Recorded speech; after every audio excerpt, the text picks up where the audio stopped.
Welcome.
So just for now,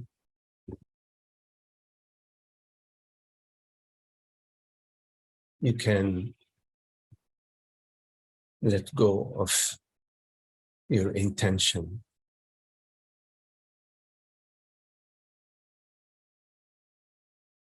to simply be, not knowing, fresh,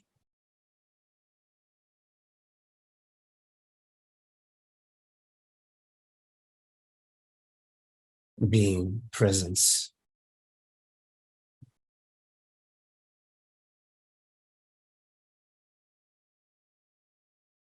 without any goal,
you don't need to refer to the past.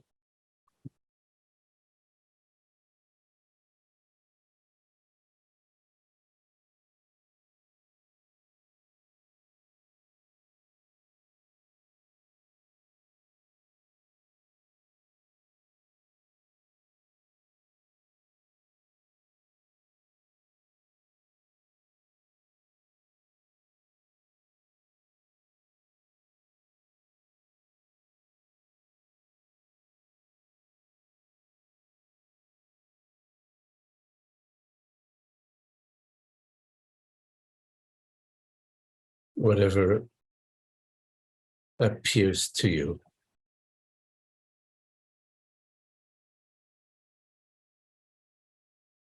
appears in this open, borderless, transparent space of awareness.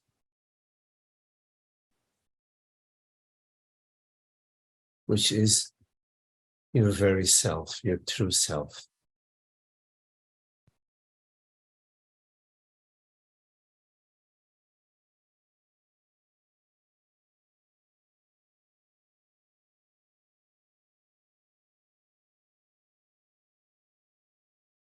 whatever appears disappears in this openness, which you are.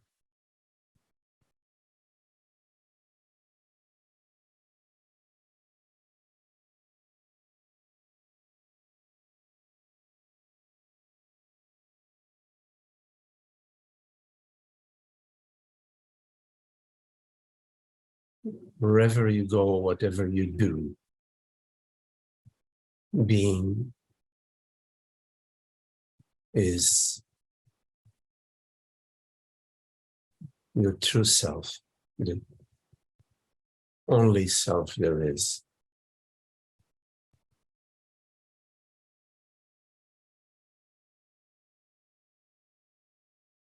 Which is the self that each one of us knows as myself.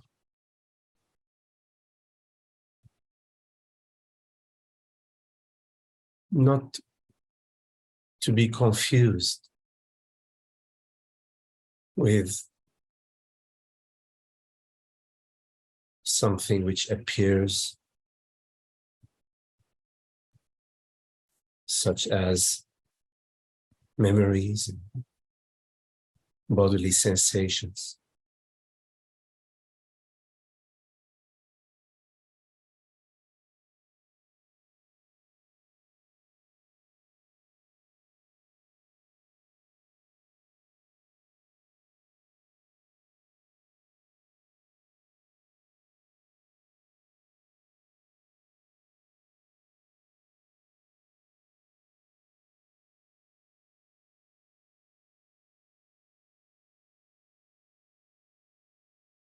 The past has completely ceased to be.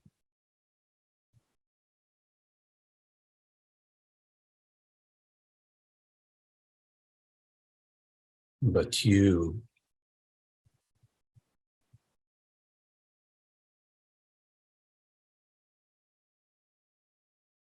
this aware presence,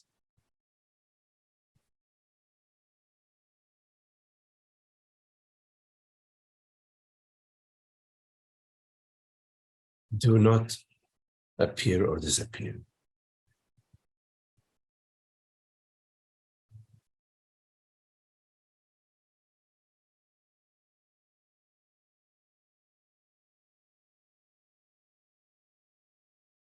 You are life.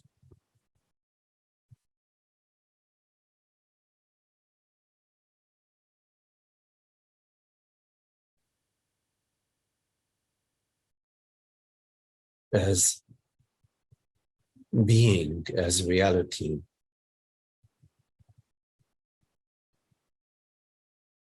you are this formless essence.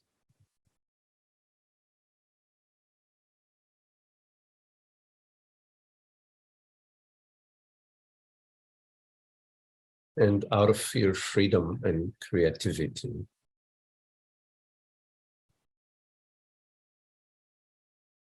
you create and experience the world, body, mind, what we refer to as life manifestation.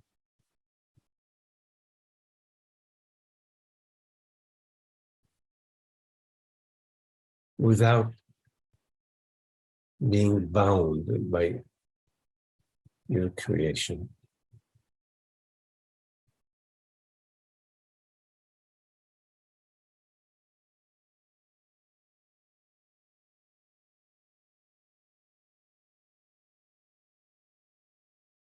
There is nothing which is apart from you.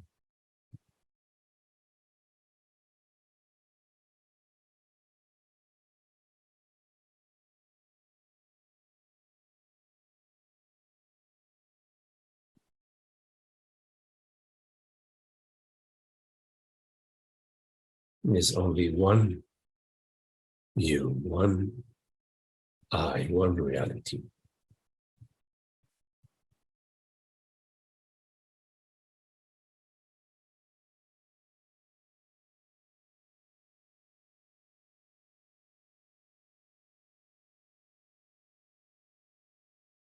When the impression of suffering is due to believing yourself and feeling yourself to be a person, a father, a mother, somebody.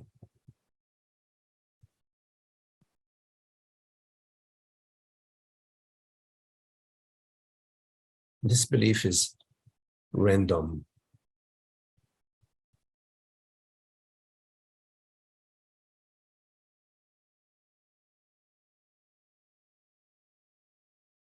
It's a psychological virus.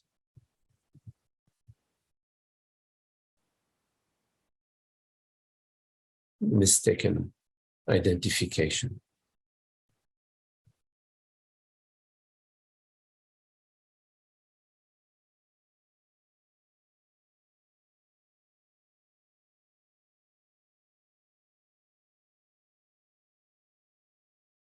And it is this identification which you need to look into, to investigate. Am I somebody which exists in time and space? Or does time and space appear within me as thoughts, memories, perceptions?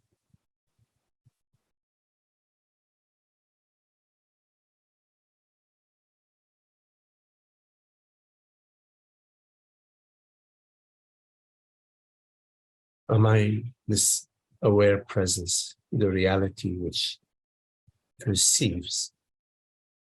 Or am I an object of perception?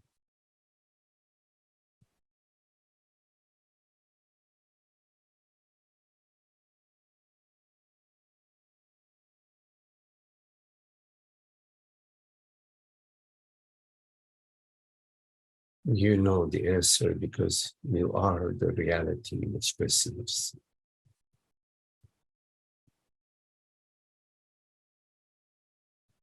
You are not an object inside the brain or a subject inside the brain or behind the eyes.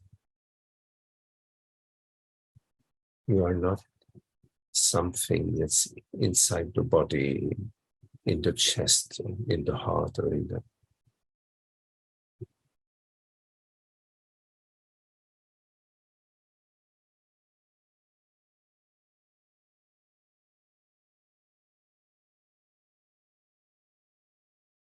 It all appears to you.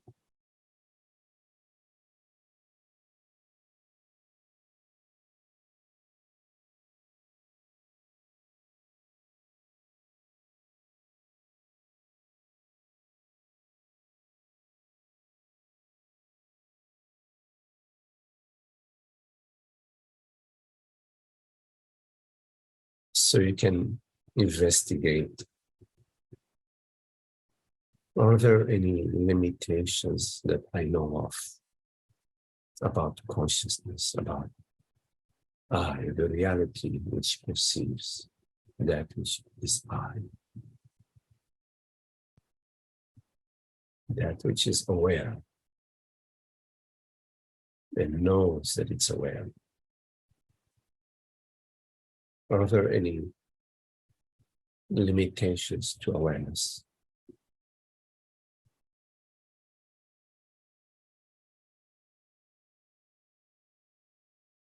Is there any time constraints upon awareness? Are there any physical constraints upon awareness?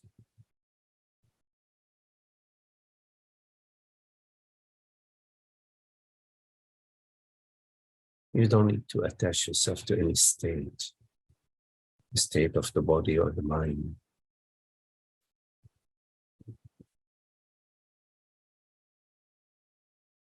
To inquire into truth. This requires a certain stillness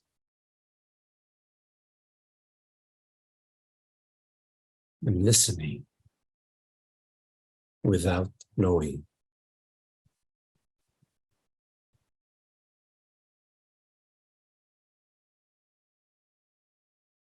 Being available for the unknown.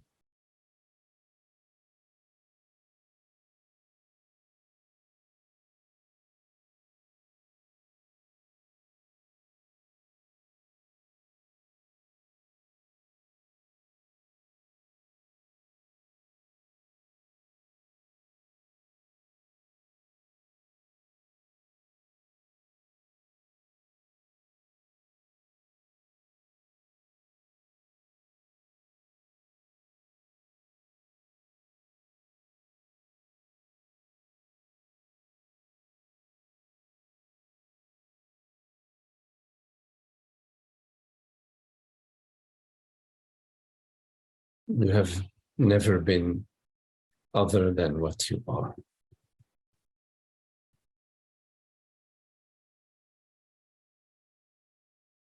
You have never become more or less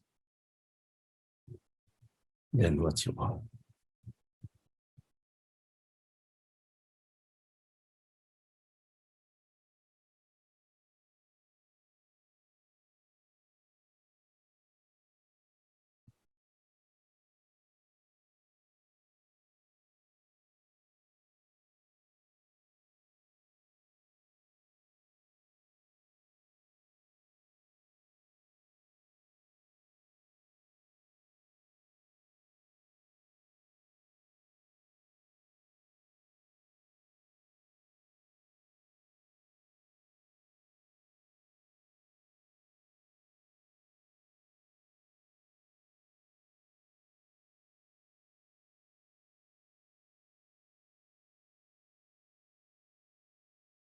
You don't need to maintain the old model of being somebody.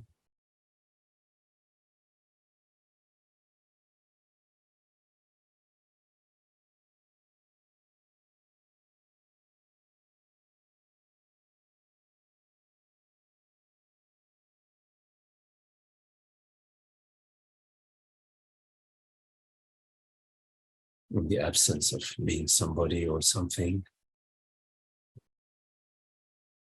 you are whatever you are, undefined.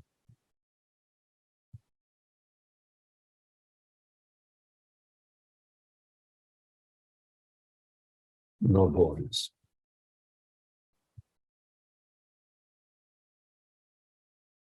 No structures.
So if you have any questions, anything that you would like to discuss.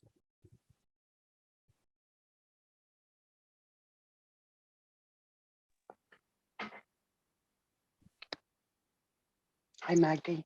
Hello, Lynn. Who is it that goes into samadhi? Who is it that experiences samadhi?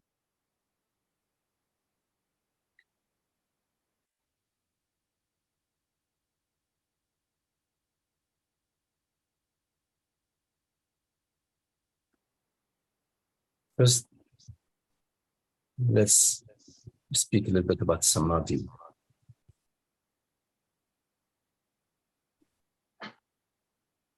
Now, there are states of mind, various states of mind, but samadhi is not a state of mind. Samadhi is our natural state of bliss, of peace, of causeless happiness. So the question is, what goes or what experiences our natural state of bliss and peace and freedom and causeless happiness?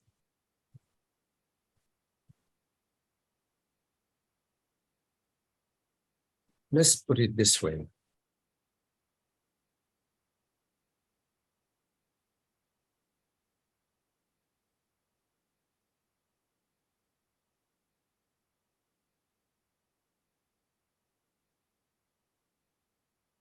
The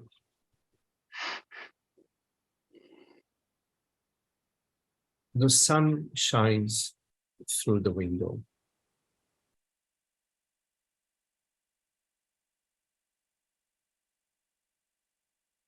It shines through the window and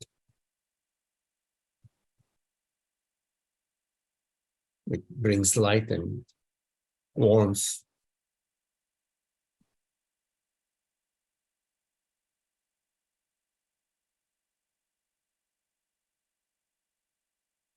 It's a happy thing.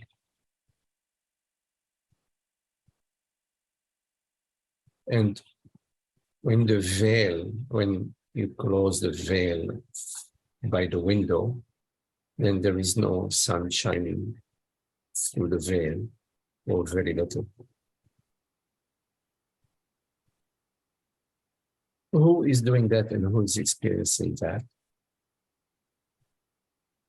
There isn't any personal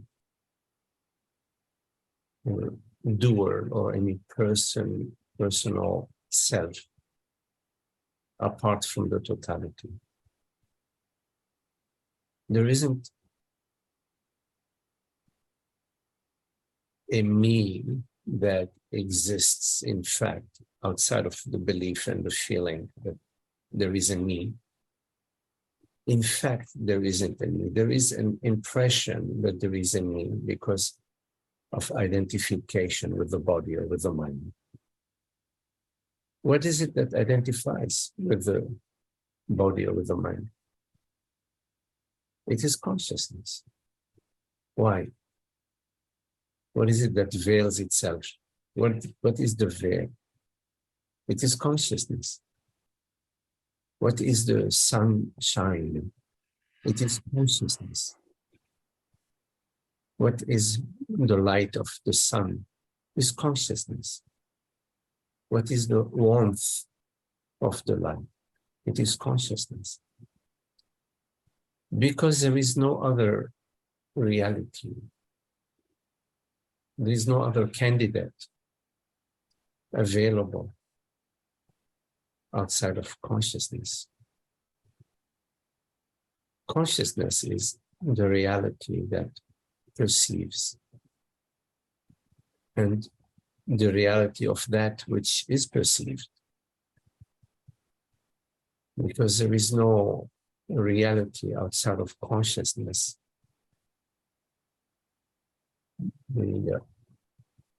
world that appears to you appears within consciousness. It does not appear outside of consciousness. It cannot appear without consciousness. The reality of the world that we perceive is consciousness. There's only one reality, one candidate for reality, which is consciousness. The thoughts that appear to you, they cannot appear to you without consciousness. They don't appear outside of consciousness.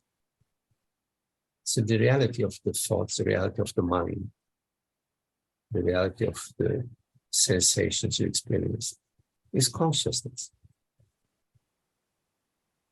So given there is one candidate for reality, then the reality of the samadhi is consciousness.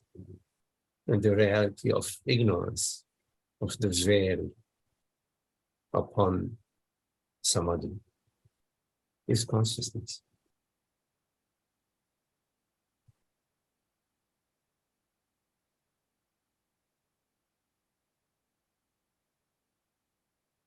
Consciousness is what we commonly refer to as I, not to be confused with the body, not to be confused with thoughts or feelings.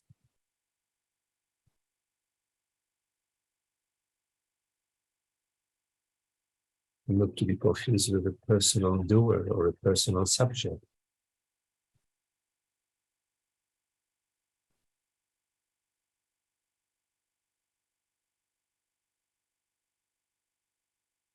So samadhi is consciousness experiencing itself, knowing itself. It is one of the attributes of consciousness is peace, bliss, happiness, freedom.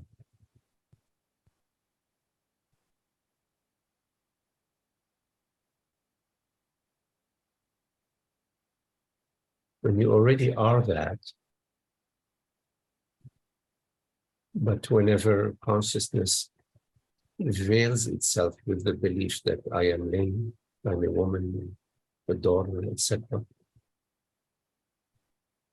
Whenever consciousness veils itself in identifying itself with a certain form, any sort of form,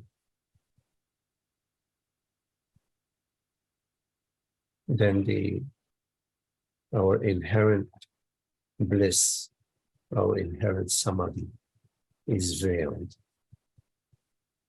via the identification of consciousness with a mortal form.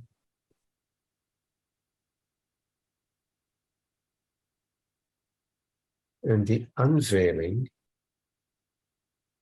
is the understanding about consciousness, the understanding about this process, the understanding of what we are talking about right now.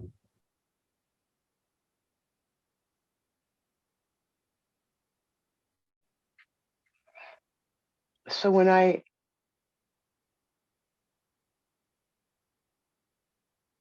found myself to be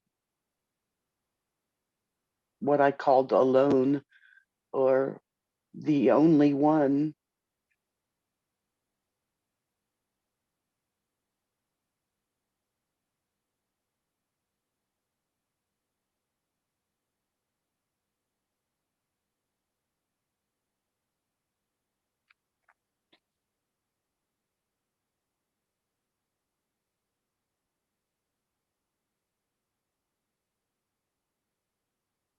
When you are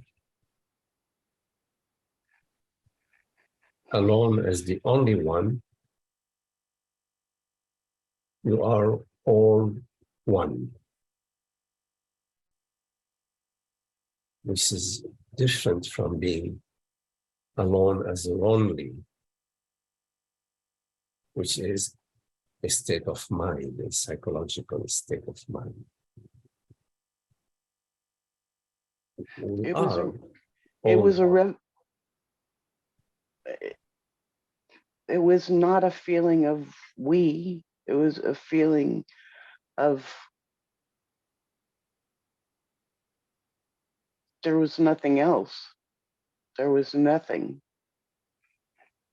But I was conscious, so I only know how to refer to myself. What I was reluctant to say was that it was real, because it was a surprise at the time. Well, there is nothing else because there are no things. In reality, there's just reality, just this one reality. There are no separate things that are real outside of just one reality. So in terms of being the only one and there being nothing else, yes, outside of consciousness, there is nothing else and no one else and nothing. In fact, there is no outside to consciousness. There is no inside or outside to consciousness. So the glimpse that you are expressing with me or sharing with me, that you are the only one and there is nothing else, is a glimpse into consciousness from the perspective of consciousness, which is from the perspective of reality. There is nothing else. And there is no one else. So I am, it remains, awareness is, but it's not a personal awareness. It is a universal awareness, a way of speaking, or cosmic awareness. And being, amnesty, I am, is a universal amness. It's my being and the cosmic being are one being. There's a glimpse into consciousness, and glimpses into consciousness bring you more and more in line with the reality of consciousness.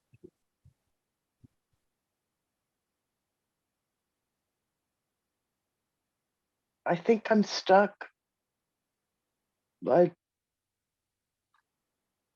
in emptiness, and I'm halfway. I'm Yes. death. I'm in death. Mm-hmm. There were no objects, and it's always there in the background. But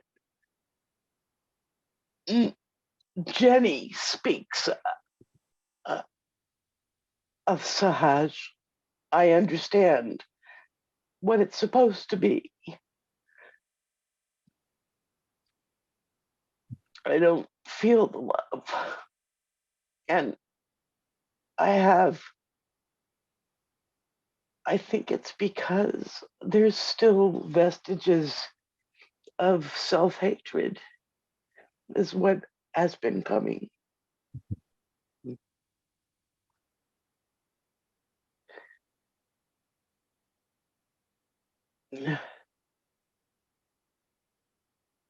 I've had 20 years of therapy. I ended therapy. This is a whole other thing. I thought it was over. It comes and it goes fast. But I wonder if maybe there's no answers. It's just happening.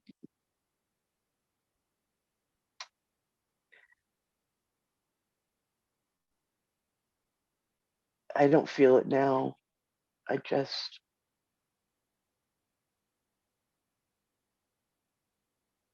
The self that appears to you is not you.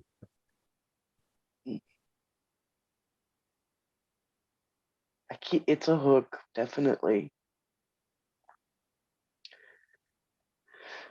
Well, it's only a hope you identify with it.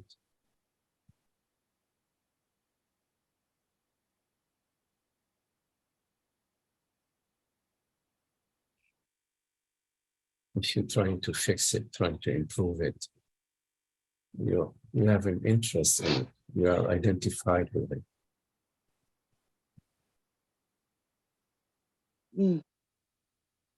No, I noticed that it came up and I totally identified with it and felt it, but it didn't have the substance that it used to have, and went away. But I bring it up because that's what came up when I looked at where's the love. I know love. I know ecstasy. I know bliss. I'm not saying I don't know those things, that I haven't been.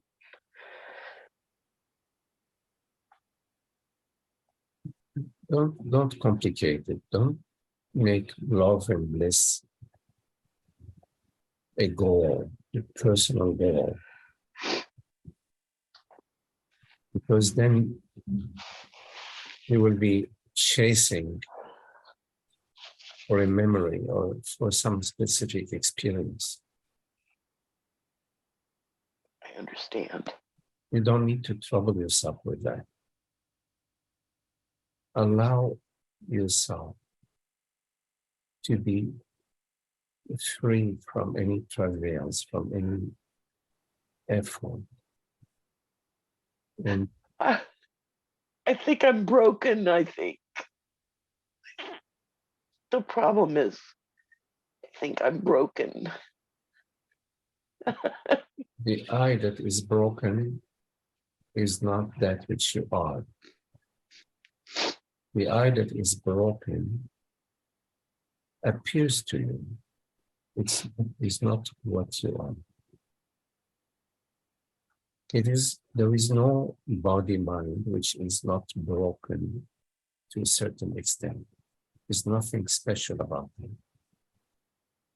You walk in the forest, you will find that every tree has some sort of damage to it or a knot or something to it. So your body mind is bound to experience all sorts of events, to have health issues or situations that are difficult. But that which appears to you is not that which you are, you see. And because you have done a lot of therapy, it's helpful to also have the therapy for the body mind to sort of have a better image on the screen. But because here we don't do therapy, I only speak about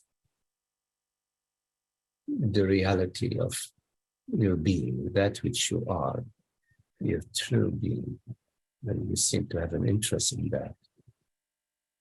This should not be a substitute for therapy, of course. It's not. It's not. Okay, good. In fact, all I ever wanted to talk about was this, and I wasn't allowed to talk about that in therapy, Yeah. Well, which may be a good thing. You can talk about it here. Here, that's what we talk about, so you can talk about it here.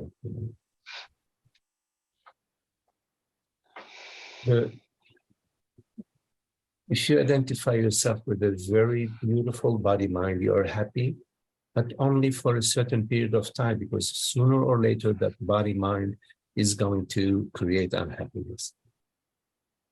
The issue is not whether that which appears to you is broken or not broken.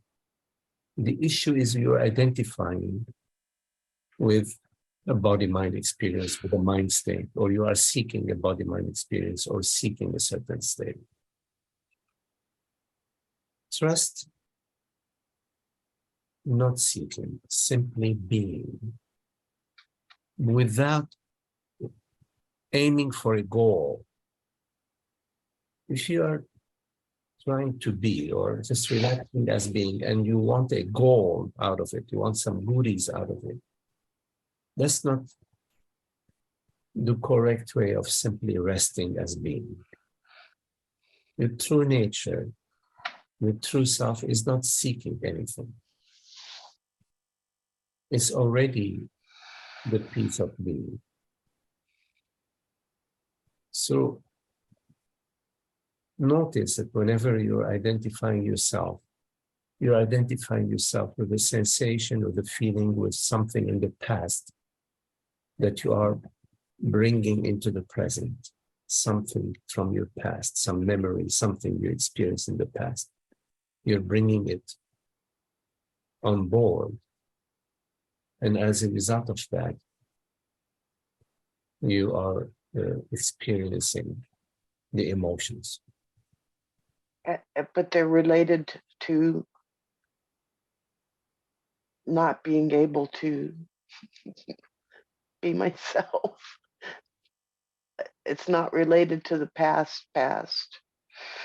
At the moment, it came up listening to someone talking about their awakening experience. Everybody's experience is different. And yes, everybody's experience is different, but our true nature is not different, right? That's why I thought I was broken. It seems like people go past where I was revealed to be and experience in coming back into the world as a oneness. And I can feel that on a subtle level, but I don't look at you and see myself, like some people say. So I guess the feeling from the past came up, but not related to the past. Well, the feeling, Past history, if you know what I mean. yes, the feeling that appears to you is convincing, and yet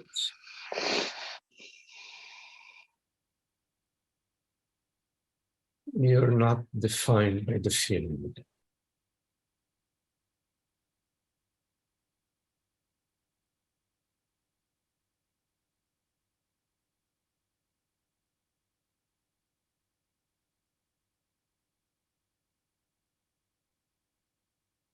Yeah, I got hooked by the feeling. I'm sorry? I got hooked by the feeling, I think.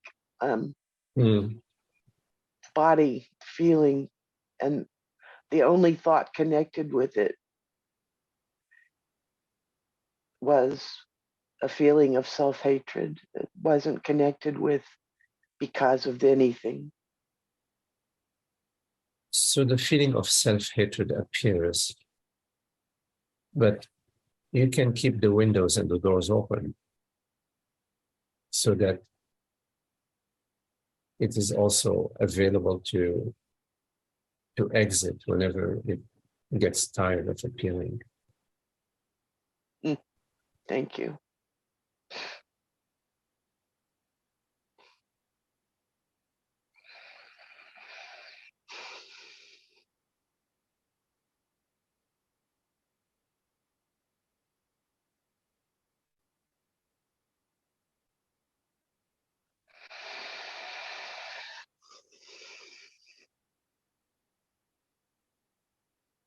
I don't know why. I'm understanding that actually all identification goes away listening to someone that that happened for, and that there's absolutely nothing in the end. So I don't know why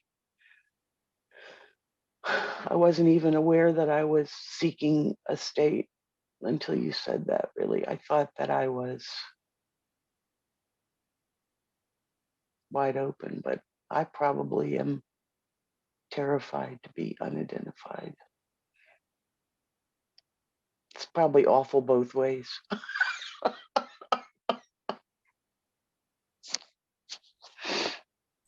Well, like, I mean, the wide open sky is not identified as anything. It's not, it doesn't even have the color blue, you know. When we look, we say, oh, the sky is blue. Or when we look at night, we say, oh, the sky is black. It has no color. So in not being identified, there is no terror. But terror only refers to identification, because it's somebody who is being terrorized, meaning somebody means some identity. But if you remain open, you keep the doors and the windows open, identification can appear and disappear. You remain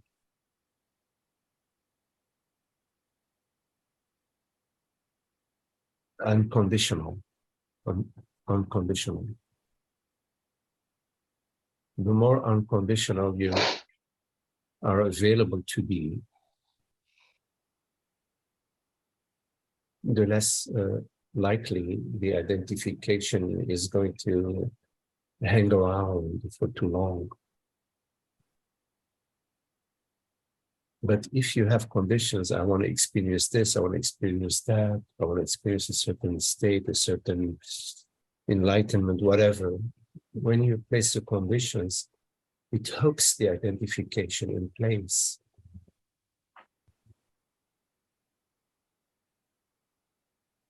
Because you're projecting a future desire, a desire for something. And when you project a desire, you are identifying yourself as lacking or missing or broken or whatever. You're identifying yourself in some way. That's where the misery is. The misery is not in pure being or in awareness. There's no misery in awareness.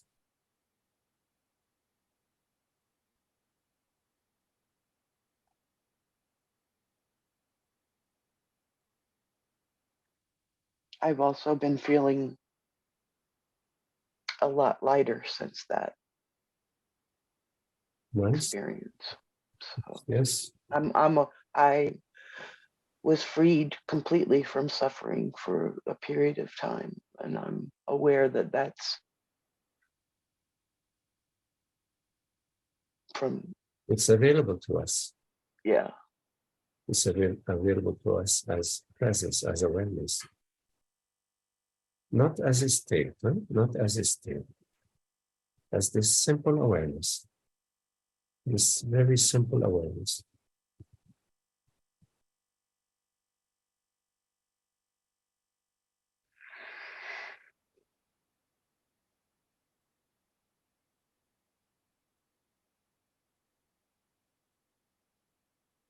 Thank you, Magdi. I think that it's clearer.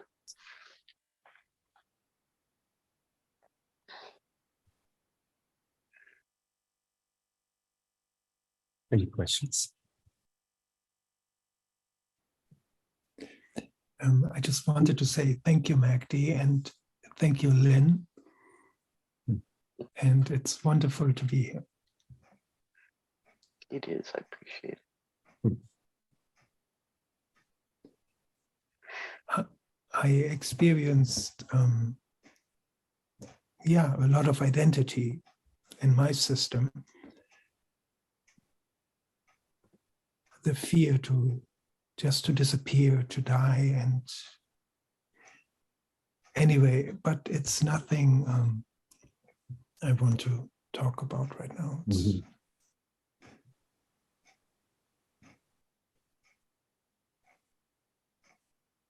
It's quite amazing, all of this life.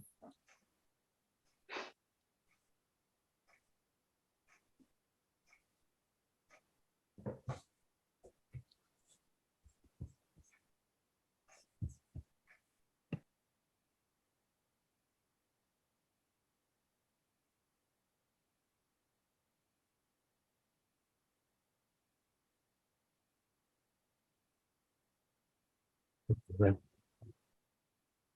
thank you all. Thank you, Lynn and Holger, and Frank, and Ron. Thank you. Thanks, Maggie. Thanks, everybody. Thanks, Maggie.